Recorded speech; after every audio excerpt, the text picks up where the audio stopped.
Welcome to EPG Pathshala.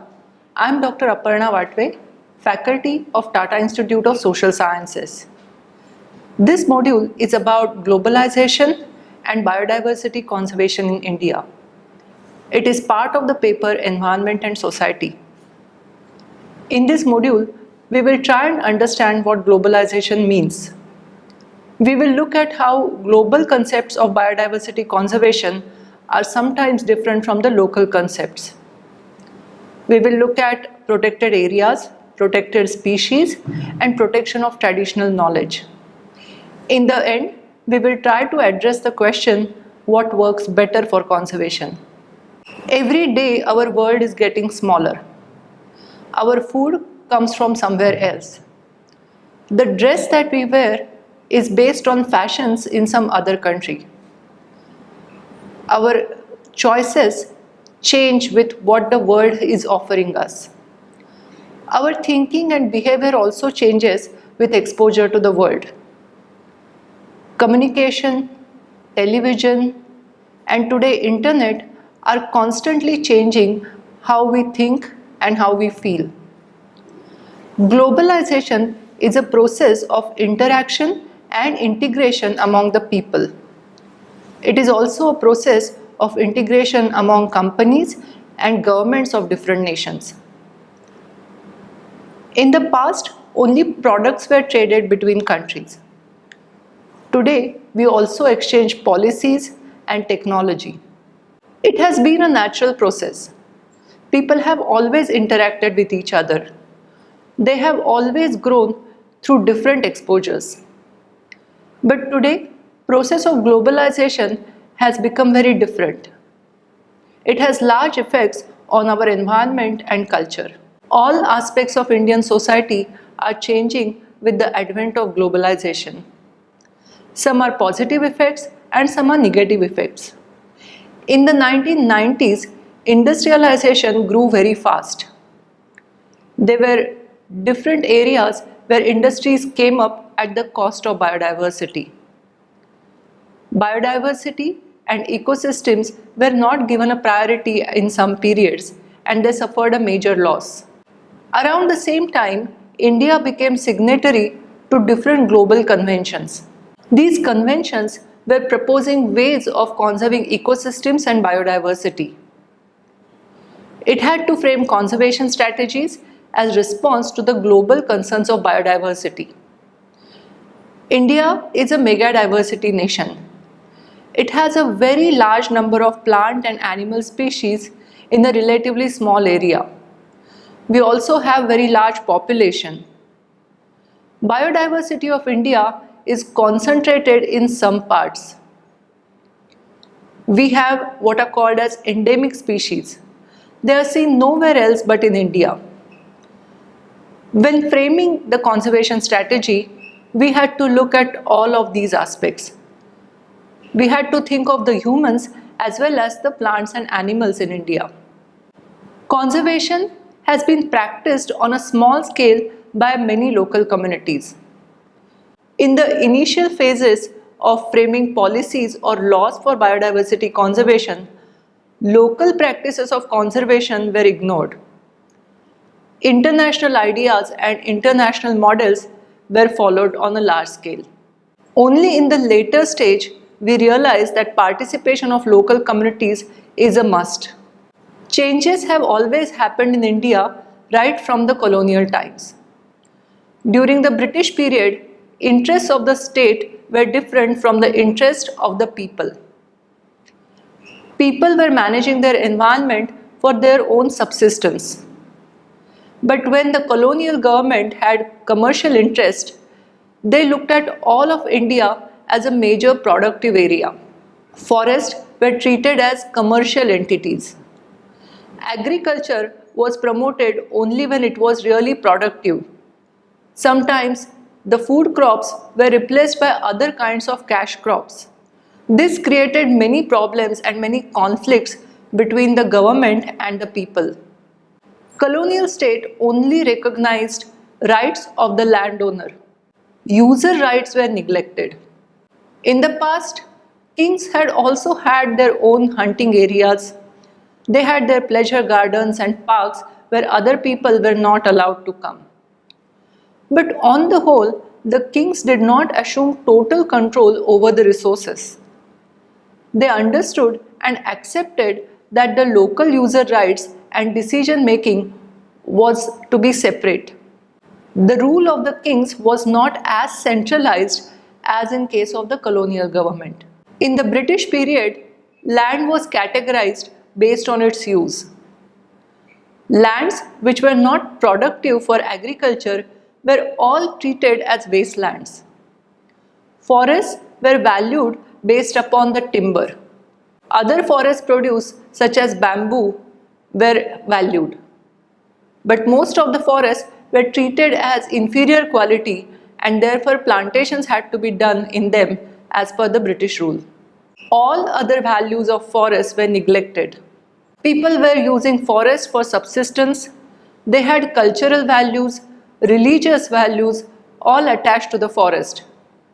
But the commercial values were always put forward by the state government. They were clearly oriented to the market. There was also a difference between what one meant by conservation. Communities conserved area, but they did not mean complete protection. What they meant was regulated use and sustainable extraction of the natural resources. But the dominant conservation models, right from the colonial times, promoted the idea of complete protection, which meant that there was no place for extraction of resources by the local communities. Only two types of ownerships were understood very well: private ownership or government ownership. Many types of common ownerships that we had were neither understood nor accepted by the government. After our independence, the focus shifted, but the laws continued to be colonial. The focus slowly was on increasing industry. That took its toll on ecosystems. Later, when the world started talking about biodiversity conservation, India also had to frame very specific strategies for the same. It already had colonial acts and policies. They were centrally dictated and did not include people.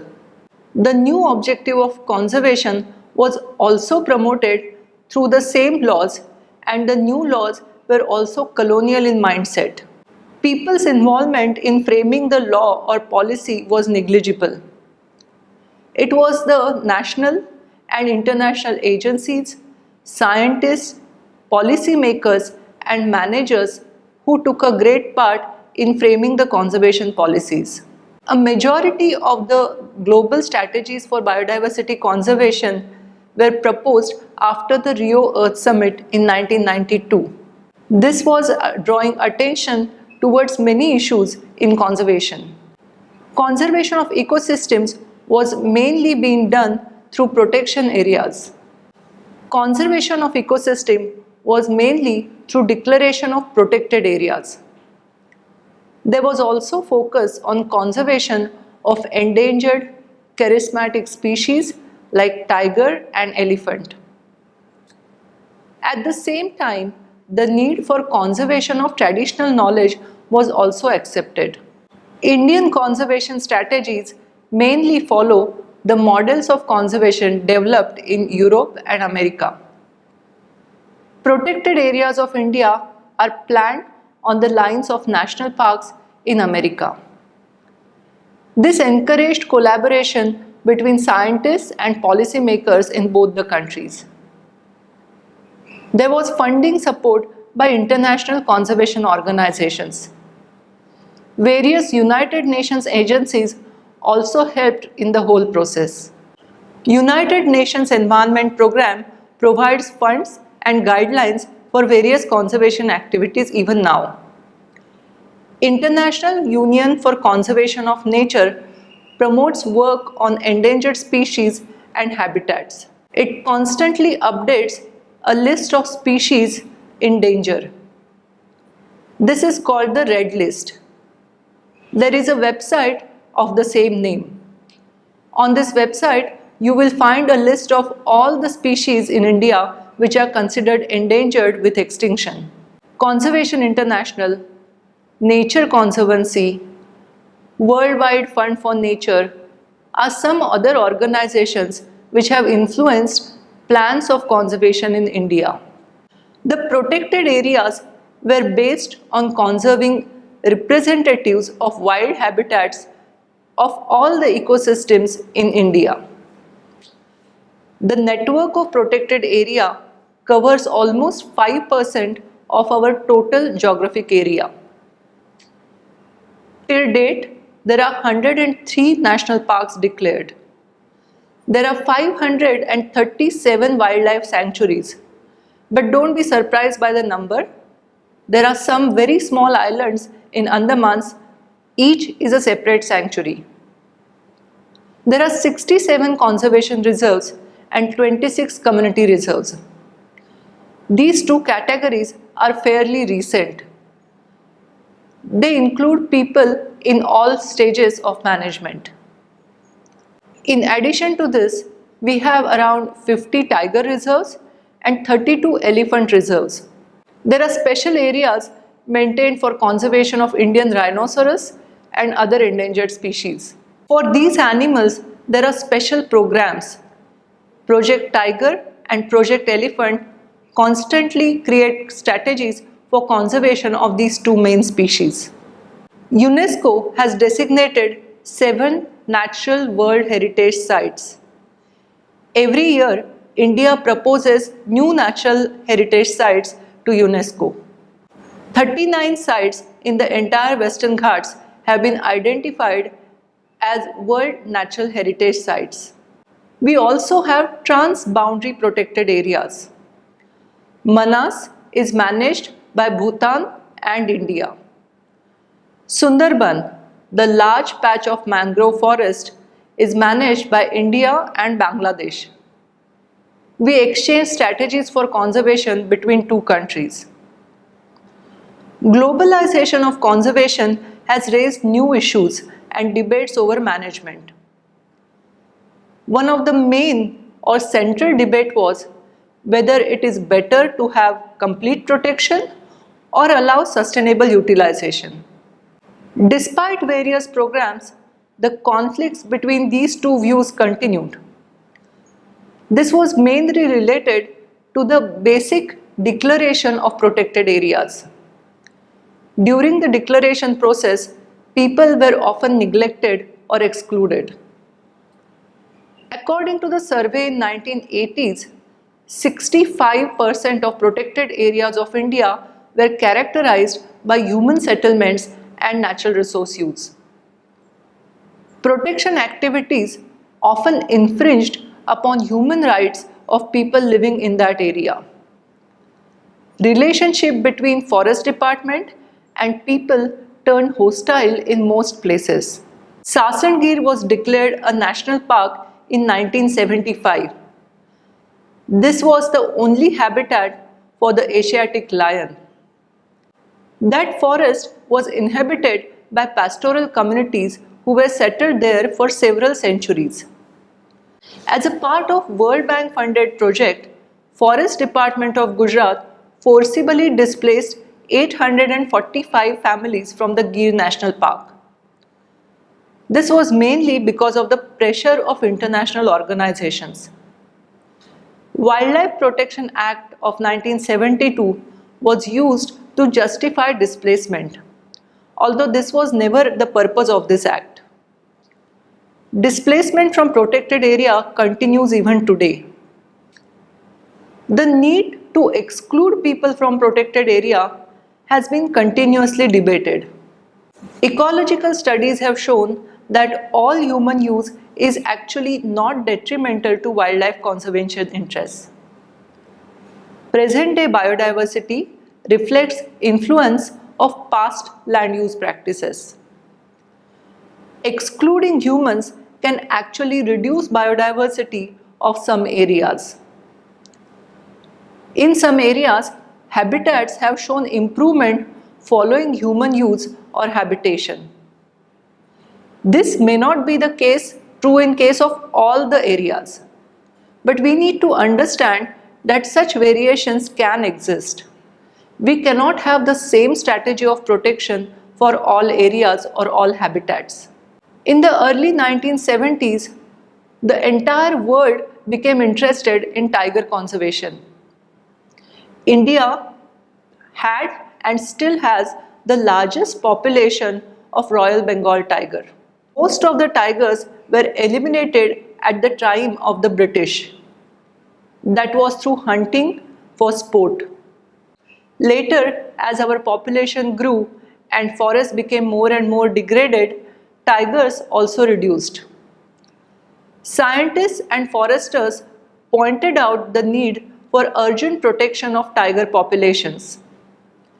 International organizations supported this with funds.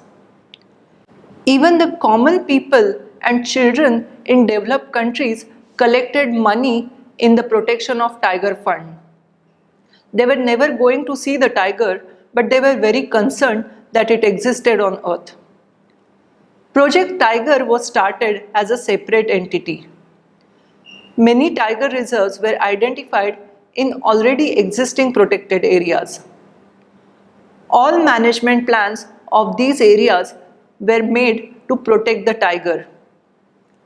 Tiger reserves were spread across different types of habitats. Tiger was seen to be an umbrella species.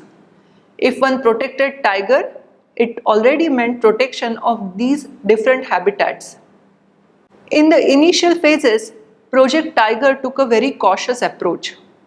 It knew that there were communities which stayed inside the tiger reserves. The management plans used to consider all these factors. But after 1994, international agencies pushed for stricter protection. They even pushed for displacement of people outside the tiger reserves. There were bitter conflicts between social activists and conservation lobbies. In the end, it was the tiger which suffered the most. In many areas, there were revenge killings, poisoning of the tiger, and poaching of tiger grew. Local people were not in support of the tiger anymore. They were not actually against the tiger, but were against the government which was forcing them to give up their lands. Business models of conservation also came up in the developed countries. They believed that conservation should pay for itself. This same idea was then taken up in India. It led to opening up of many tiger reserves and other protected areas for tourism. Ecotourism is one of the biggest businesses that we have. Initially, ecotourism was thought to promote livelihoods and generate activities for and income for people living in and around tiger reserves. After many years, we have realized that it does not really support the local people in a very big way. It is the big investors, the resort owners, which get the most benefits.